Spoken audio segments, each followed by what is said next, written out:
Well, hey everybody, welcome back to Home Recording Solutions. I've got a little video for you guys today talking about the power and the magic of reverb and what it can do for you on a track. And so the example that I'm using today is this mono lead vocal that I did on one of my songs, Holding On. And I've stripped off all the delays and slap and anything that would give it space. So this is a completely dry vocal right now. There's nothing spacious on this right now. No reverbs or delays. Before you went away to a better place, nothing here has been the... Alright, so as you can see, very dry, has no space whatsoever. Sounds like it was recorded in a home studio, right? Okay, so we want to get away from that. We don't want, in this case, a completely dry vocal. We want to give it some space. One way to do that, one way to give it some space and help it to sit in the mix and to sound nicer is to apply some reverb. So what you could do, there's two ways that you can go about this. I'm going to go ahead and pull up my full track view here. There's two ways you can do this. You can put a reverb directly on your track as an insert effect. You can do that. There's nothing wrong with that at all. But I wouldn't do that in most cases because you're going to constantly be going back to it to adjust things, and you may want to automate the reverb and any other plugins that you have after the reverb on here are going to be affected by what you do with the reverb. So I would not suggest putting your reverb on as an insert on your track unless it's something real simple, like, you know, you got a hi-hat track, the close mic, and you just want a little bit of reverb on it. Then sure, yeah, I'd put a little reverb on there, or maybe the kick drum, you know, or the acoustic guitar, you know. Yeah, sure, use an insert effect. But I wouldn't do it on something as important as the lead vocal because it's going to kind of tie your hands behind your back. It's just going to be a lot of pain for you, trust me. Nevertheless, you can do it this way, but the way I like to do it on something like a lead vocal and things that I'm going to potentially be automating in the mix later on, I like to create a bus. Your DAW might call it an auxiliary or an aux, but I like to create a bus. So I'm going to insert a stereo bus because we're going to put a stereo reverb on here. The nice thing about a stereo reverb is when you have a mono track like a lead vocal, a stereo reverb can give it some stereo width, right? The reverb is, even though the vocal is mono, the reverb is stereo. So you're hearing the reverb kind of going back and forth between the speakers. It's really cool. And so I'm going to rename this reverb. Actually, I'm going to rename this vocal reverb, but you can really send anything to this if you want to. Okay, vocal reverb. Now I'm going to pull up a reverb plugin, and I'm going to go down here to Cakewalk's stock plugins here to this reverb that I really like. It's free. It comes free with Cakewalk. There's no reason to buy a third-party plugin in this case, for me anyways. I use this a lot, so I'm going to choose this Sonitis reverb. Okay. And now you can see that we have the reverb opened up, inserted on the bus, not the track, but on the bus. Now what I'm going to do is I'm going to go over here and I'm going to create a send, because we want to send a copy of the lead vocal over to the reverb. All right. So we're going to open up our sends here. We're going to go down here and we're going to send it to the vocal reverb, which is bus B. All right. Now a full volume copy is being sent over here. All right, so what I'm going to do now is I'm going to go over here open up my reverb, which is on my reverb bus. And now we're going to do some things because it's not ready yet. First off, I'm going to make sure that it's stereo because I want this to be a stereo reverb. Another thing that I'm going to do is I'm going to take the dry signal, which is the lead vocal without any reverb. I'm going to take that and turn it all the way down because we don't want anything dry here, because the dry signal, the dry vocal is over here. And this is the wet, the fully wet reverb, which is on the bus. And we're going to mix this in however we want to with this over here. So you don't want any dry, you don't want anything dry from the lead vocal over there. We already have that. And the reason that we're doing that is because it's on a bus. Now, if this were as an insert on the track, you would obviously not do that. You would need a certain amount of that dry signal, and you would mix the dry and the reverb together to taste. But now we're going to turn it all the way down because we're on a bus.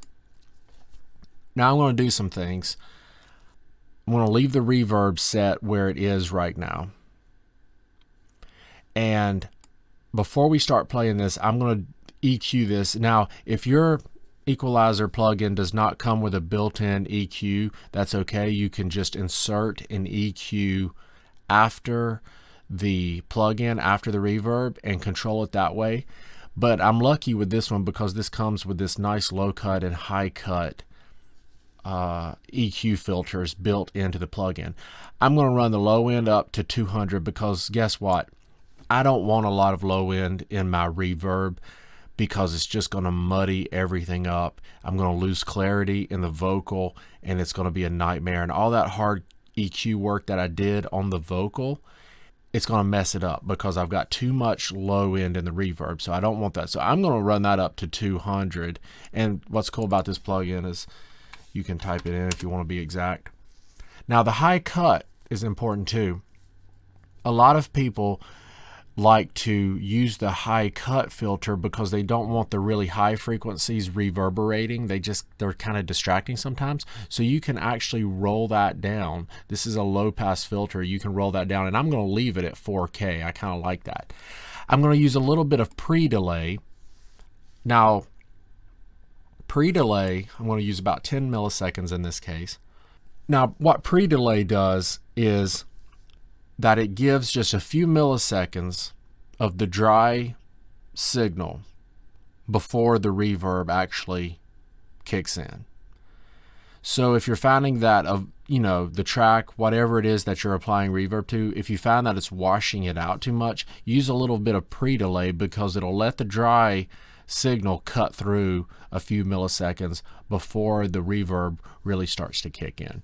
Now we have some more advanced features that I'm not really going to talk about much. We got things like room size, and we also have things like decay time, and which is basically how long the reverb, how long it takes to fizzle off or whatever.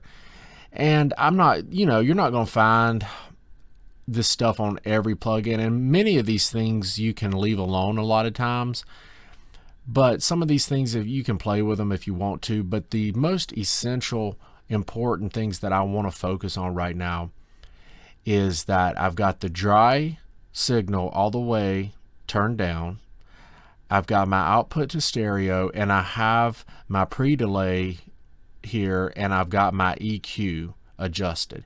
Now what I'm going to do is I'm going to start playing the vocal. I'm going to bypass this. I'm going to play the dry vocal, and then I'm going to kick this, I'm going to turn on this reverb plugin, and it's probably going to be way too much, but we'll just adjust it from there. So here we go. It's hard to say so long,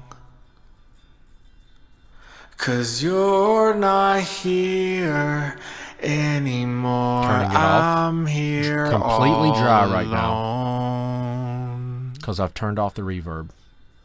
until I can see Now I'm going you to turn it back on. again. I'll be holding on. I'll be holding on. As I look back in time, I see you there, living out your life. With And so, my family friends, by that your is side. how we do it. And Get so you can see that when the reverb was turned off, the vocal was obviously completely dry and boring. But then I turned the reverb on, and now all of a sudden it sounds like it's myself singing. It sounds like I'm singing in a large room or maybe even a hall, and there's space, and it just sounds, frankly, more interesting and a little bit nicer that way. Now, in a mix, I would probably turn that down. I'll show you what I'm talking about here. Yes, I never And this thought is actually, before we do that, this is one of the really cool things about putting the reverb on an auxiliary or a bus, is because you can control the volume of this reverb with this nice convenient fader here. If you had this as an insert effect, you'd be having to constantly do this. You'd have to be constantly going back to the plugin and then readjusting your reverb volume. And if you wanted to automate that, you'd have to do that within the plugin. And that just gets to be cumbersome and not fun at all. So the really cool thing is that I can automate and adjust the volume here of the reverb with this nice handy dandy fader here. So let's listen to what that sounds like. things could change so fast. Now there's less reverb, obviously. But nothing Now there's no in reverb. this life And I can bring it in to taste. is ever gonna last. 'Cause you're not here anymore. I'm here all alone. And then when I'm mixing the song, I can just mix that into taste until it sounds good. And so that is the basics, folks, of how to apply reverb to a track to get it to sound more interesting and to give it some space and just sound, frankly, better many times. Now, a lot of these settings could be different depending on what instruments that you are applying them to. But I think that this kind of gives you an idea. I'm teaching the concepts here. Am I saying you have to high pass at 200? No, of course not. I'm just giving you some concepts, and I'm showing you why I did the things that I did here, so that when you go to apply reverb, you understand the concepts so that you can use those concepts to get the sound that you want. All right. So, thanks a bunch, everybody, for watching. I hope that made sense. And be sure to subscribe, and I'll catch you guys next time. Peace out.